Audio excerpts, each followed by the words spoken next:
Hai,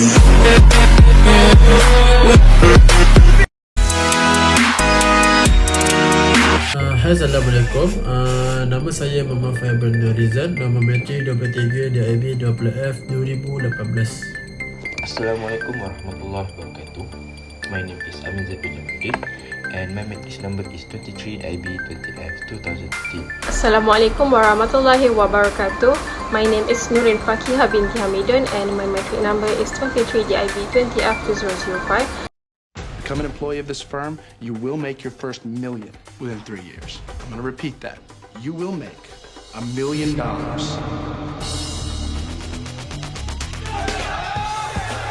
At the stock trading house of JT Marlin, a new generation is building their fortune. So I want you to go out, buy yourselves a new car.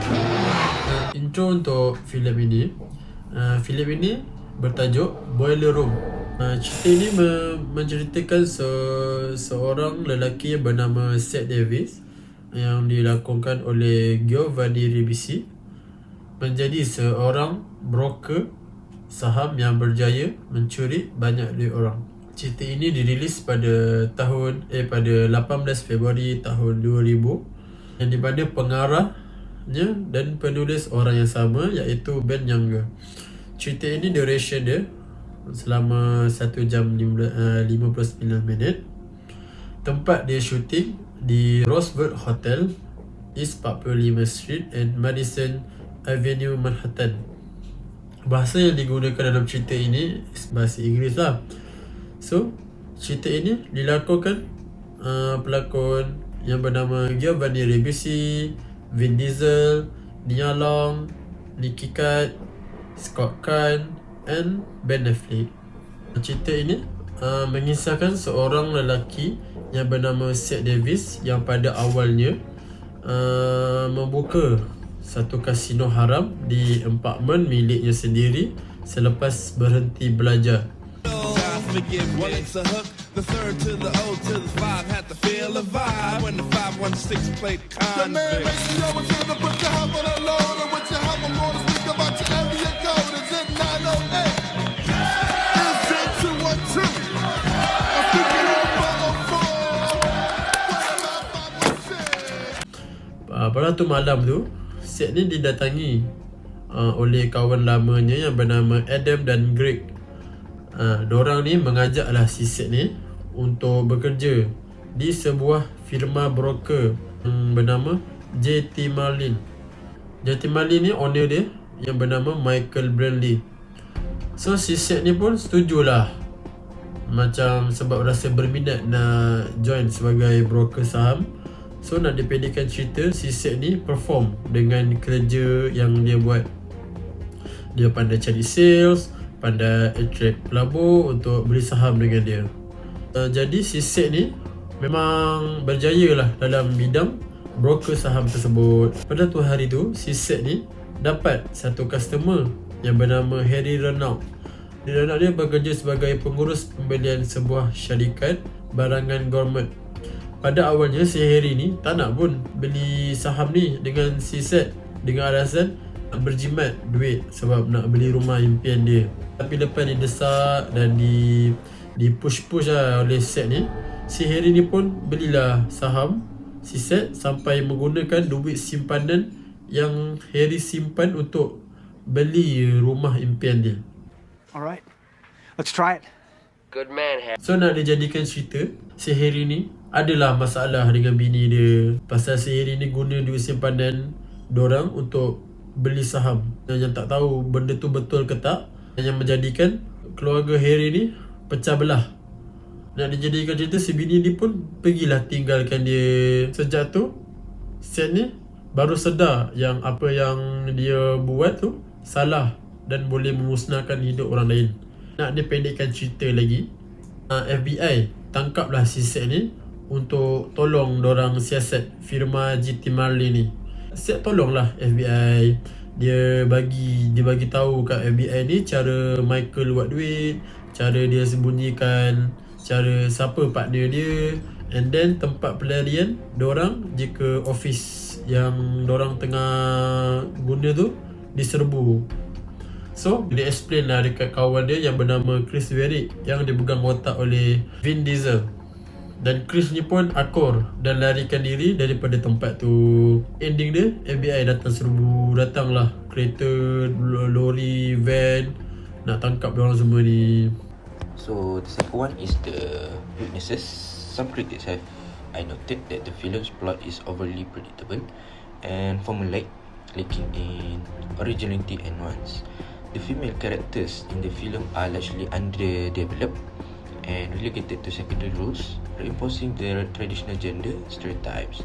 And the last one is the film's pacing can feel rushed at times, particularly in the latter half of the movie, which may detract from the impact of certain plot developments. And the third one is the theme and message from the Boiler Room 2000. And the film explores the dangers of greed, ambition, and the pursuit of quick and easy money, and highlights the importance of personal value and ethical behavior in the financial industry.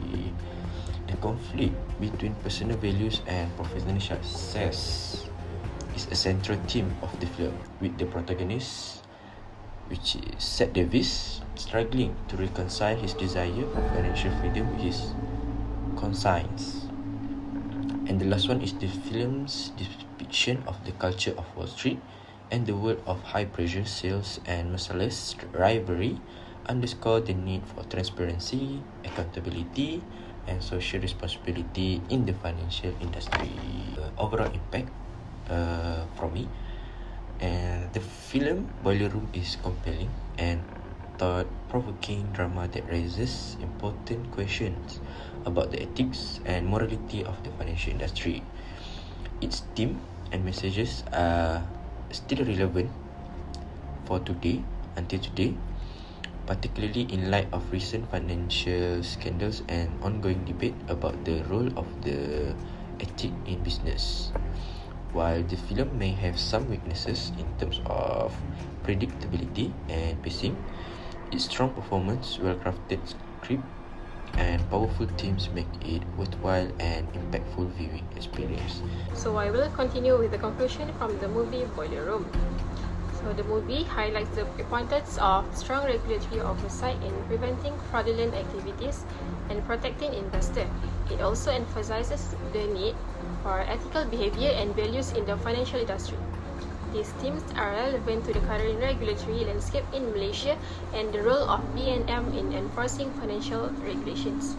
In conclusion, while the movie Boiler Room is a work of fiction, it raises important issues related to the financial industry that are relevant to the current regulatory landscape in Malaysia.